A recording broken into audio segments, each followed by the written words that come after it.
So Frank, one of the phenomena that we're seeing in the world today politically, surprisingly, is in the advanced industrial democracies, where we see a rise of right-wing populism with an anti-immigrant tinge, an anti-establishment, really anti-state almost dimension to it, and a strong effort to, with some considerable extent, success, a strong effort to recruit working class support.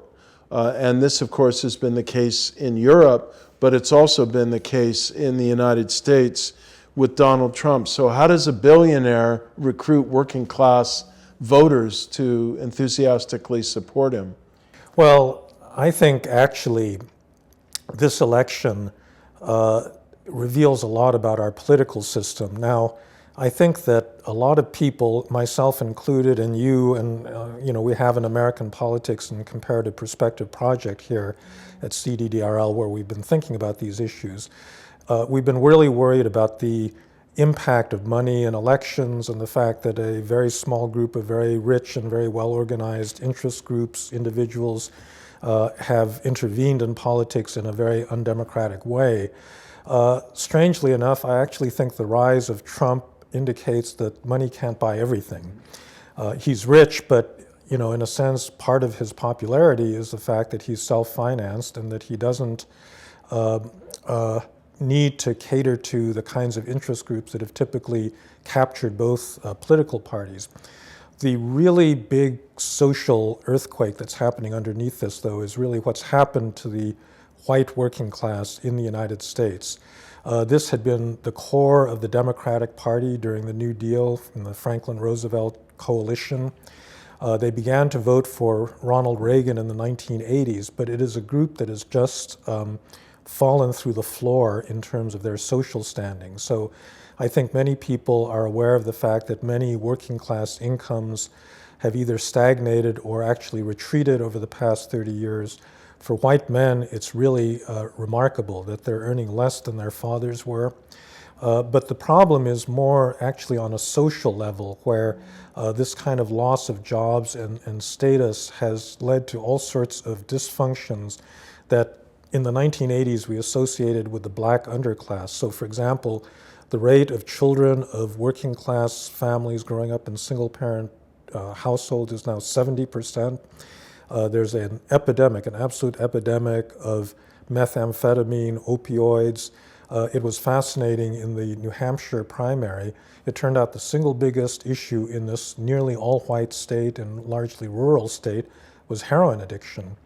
And so, in a sense, this bedrock of American society that had been part of a broad shared prosperity in the 1950s and 60s has really been left behind. Neither political party has done anything for them.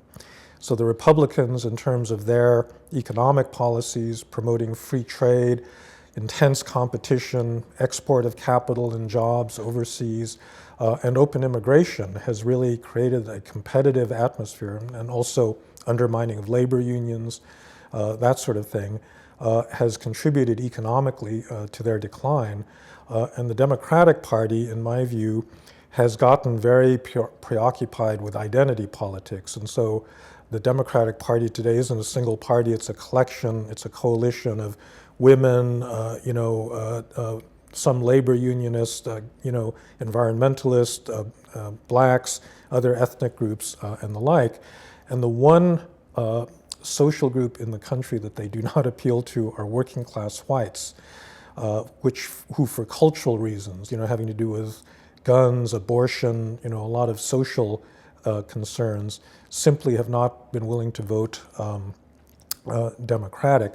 So neither party has really represented them. And in a sense, the question we should be asking is not why is there this big explosion of populism in the year 2016, it's why didn't this occur earlier? It's been 8 years since the financial crisis, when the mistakes and the excesses that were made by basically, we have an oligarchy in this country. It's the top 10% of the 1% that created a crisis that threw tens of millions of Americans out of work. And, in a sense, it's a little bit surprising that you haven't seen this kind of phenomenon earlier.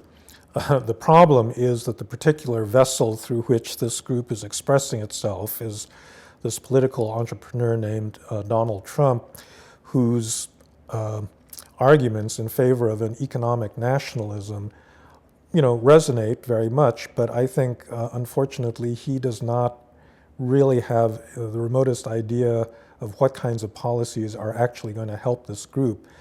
So that's the dilemma that I think we're in. We're at a moment when the system is actually becoming genuinely representative in an important way democratically, but in a way that is likely to actually make the situation of this particular group worse rather than better. So that raises the question of what is to be done. One thing that Bernie Sanders, who is also capturing some of that anti-establishment anger and deep frustration with the economic order, one thing that Bernie Sanders and Donald Trump share is fiercely protectionist positions against international trade. Would that help to close down international trade or shrink it? So this is a really complicated issue, and I do think this is an area where the elites actually have failed in a certain important way. So, people that go to college, and especially in our area in political science, economics, we take standard course on trade theory that says that free trade is, what they call Pareto optimal. It basically makes everybody better off. And that is largely true. We, meaning the United States, have created a global, liberal, open economic order over the past 2 generations. Global output quadrupled between 1970 and 2008. So there's a tremendous amount of productivity that's been unleashed as a result of all of this. The problem with that trade theory is that there are distributional effects, what are called distributional effects, meaning not everybody wins. And in fact, people with lower levels of skills come out on the short end. And I think the trade economists for decades now have been saying, well, that's okay, because what we'll do is we'll use the greater income that we get to compensate the losers. And unfortunately, that hasn't happened. Every trade deal has been accompanied by promises of worker retraining and better investment in education. But first of all, I'm not sure we can actually do that in this country. We don't really know how to convert money into real education terribly well.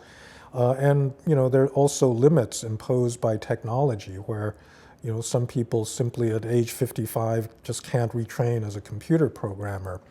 And so I think that there is, furthermore, while it is true that China has actually been trying to support the renminbi in the last year or so because of capital outflows, it is true that they did manipulate their currency in the 2000s. By one estimate, that period led to the loss of about 2.5 million jobs, mostly in manufacturing and these older kinds of industries In the United States.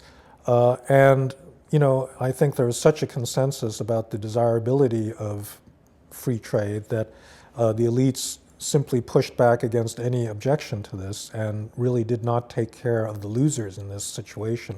So I actually think the anger, in many ways is appropriate. The problem is, what do you do about it right now?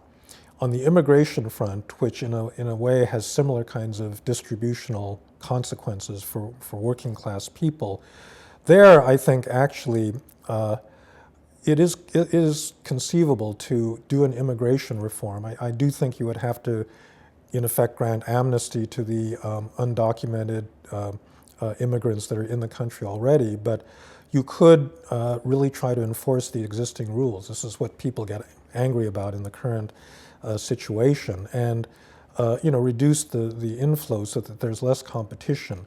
On trade, it's really hard to see how you can back away from the current globalized order, because part of the problem with all economic nationalists is that they think that if I do this in my country, if I impose tariffs or whatever, then that's just going to protect my workers, and they don't think that every other country in the world is then going to pursue a very similar kind of policy. They don't calculate what will happen to their exports. That's right. When other people put up these walls. That's right, and that's why, you know, you had the effects of Hawley-Smoot in the 1930s when you get into a trade war that really does then hurt everybody. So it's a tough issue, but I do think it's actually it's an elite discussion that was not really seriously engaged in the 2000s, and it's something that I think we do need to think about more carefully now.